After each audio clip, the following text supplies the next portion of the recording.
السلام عليكم ورحمة الله وبركاته. اهلا بكم في قناتنا حلاوة الاكل المصري. ازيكم يا حبايبي؟ عاملين ايه؟ يا رب دايما تكونوا بخير وفي اسعد حال. النهاردة ان شاء الله هنعمل مع بعض طاجن الكوسة باللحمة او صينية الكوسة باللحمة. هنعملها بطريقة سهلة جدا، جميلة جدا، لذيذة جدا. الناس اللي مش بتحب الكوسة جربوها بطريقتي، باذن الله هتعجبكم ودايما هتعملوها بالطريقة دي ان شاء الله. طالعة معايا تحفة وريحتها تجنن. عايزين نعرف احنا عملنا الطاجن الجميل ده او الصينيه الجميله دي عملناها ازاي؟ تابعوا معايا الفيديو للاخر وانتم ان شاء الله هتعرفوا طريقتي. بس اهم حاجه، اتمنى اللي ما نورنيش بالاشتراك اتمنى يشترك في قناتي ويفعل الجرس علشان يوصلوا مننا كل جديد باذن الله، وما ينساش اللايك. يلا نشوف احنا عملنا ايه. اول حاجه هنقول بسم الله الرحمن الرحيم، وهنبدا نجهز اللحمه اللي هنشتغل بها. طبعا اللحمه زي ما احنا شايفين كده ما شاء الله اللحمه بتاعتنا. ده حوالي كيلو من اللحمه، طبعا ملبسه بالشكل ده.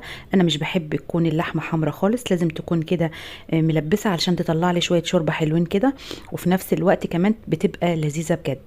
طبعا هنا انا غسلت اللحمه وكمان جهزتها.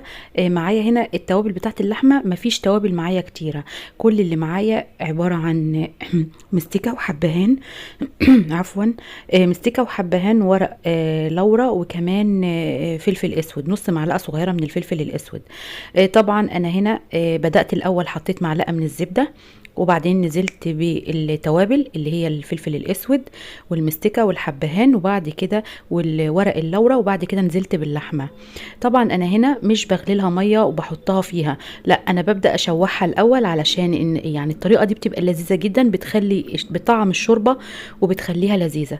وهنا نزلت ببصلاية مقطعاها 4 ارباع، وبدأت اللحمة تتشوح معايا بالشكل الجميل ده لحد ما تنزل العصارة بتاعتها خالص وتبدأ تنشف مني. بكون طبعا مجهزة مية بتغلي، او مجهزة مية سخنة، علشان ما ينفعش ان انا ازود اللحمة مية باردة، لازم تكون مية سخنة او مية مغلية. هنا انا نزلت بالمية بتاعتي، كانت مية مغلية معايا هي، نزلت بها على اللحمة، وبعد كده ببدأ اهدي النار.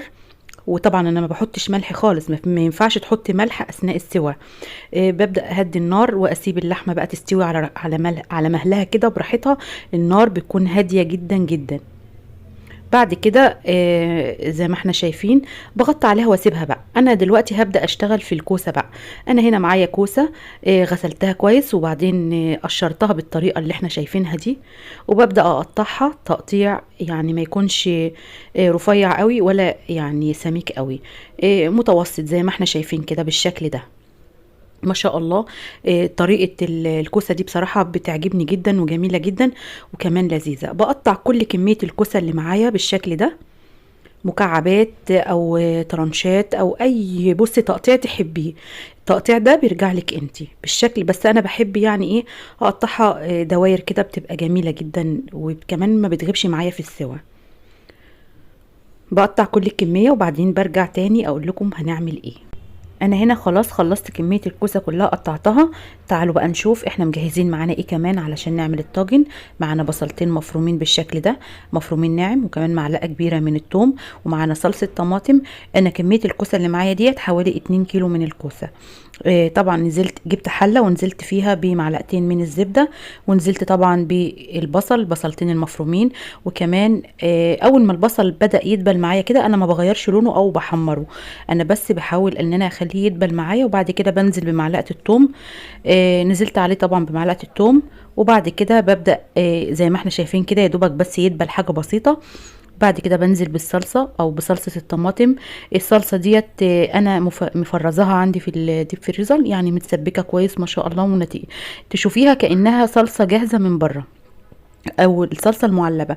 ولو الطماطم بتاعتك مش حمرا بالنتيجه ديت ممكن تضيفي معلقتين كبار من صلصه الطماطم المعلبه. معانا التوابل هنا نص معلقه صغيره من الفلفل الاسود، وكمان نص معلقه من الكوبيبه الصيني، وكمان مكعب مرق. هم دول بس التوابل بتاعتنا، وطبعا الملح هنضيفه اثناء السوا.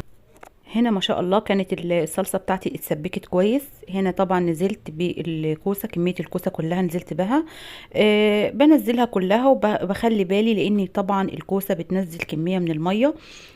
وانتي قلبيها الاول في الصلصة كويس، وانتي بتضيفي الشوربة ضيفي كمية بسيطة، ما تضيفيش كتير علشان هي اصلا بتنزل السوائل بتاعتها. فبتزود شويه. طبعا انا هنا معايا حوالي كوبايتين من الشوربه، شوربه اللحمه طبعا عشان احنا سالقين لحمه، فهناخد الشوربه بتاعتها. وهنضيف طبعا معلقه من الملح، وهنقلب الكوسه كده بالملح ونغطي عليها بقى ونسيبها لحد ما تبدا تستوي كويس معانا. طبعا اللحمه كانت استوت معانا، وطلعناها طبعا من الشوربه علشان خدنا الشوربه ضفنا على الكوسه منها. دلوقتي ما شاء الله الكوسه استوت خلاص، هي دوبك بس. طبعا الكوسه مستويه واللحمه مستويه. انا بجهز الصينيه بتاعتي او بجهز الطاجن اللي هدخله الفرن، وببدا انزل في الصينيه كده بكميه الكوسه. بحط الاول كده يعني نص الكميه، وبعدين بحط اللحمه بتاعتي افردها كده في الصينيه. ما بخليش اللحمه على الوش علشان ما تتحرقش وتنشف مني، فبخليها دايما في نص الصينيه كده. بعد كده بنزل بكميه الكوسه الباقيه، وبغطي الصينيه خالص بالشكل ده. وبكون طبعا مولعه الفرن، الشوايه اللي من فوق او الفرن من فوق، وبحط بس يا دوبك تاخد وش كده وتتسبك جوه الفرن. ما بتاخدش وقت معايا لان كل حاجه ما شاء الله مستويه معايا وبقت خلاص جاهزه. هدخلها بقى الفرن وبعدين نشوف الشكل النهائي هيبقى شكله ايه. بسم الله ما شاء الله، خرجت خلاص صينيه الكوسه او طاجن الكوسه خرج من الفرن. ما شاء الله جميل جدا، ريحته بصراحه يعني بجد لو انت حتى شبعانه وشميتي ريحته هتجوعي على طول يعني. ما شاء الله الكميه جميله معايا زي ما انا شايفه، الصينيه جميله معايا زي ما احنا شايفين كده.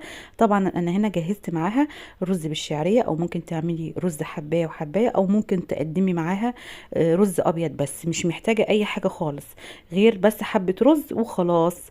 ادي الكوسه بتاعتنا خلاص ما شاء الله اتعملت، وكمان الرز بتاعنا احنا كنا مجهزينه. ما شاء الله حاجه كده تحفه، حاجه من الاخر بجد تفتح النفس. جربوها وباذن الله تعجبكم. طبعا الصينيه ديت ممكن تعمليها في العزومات، صراحه جميله جدا.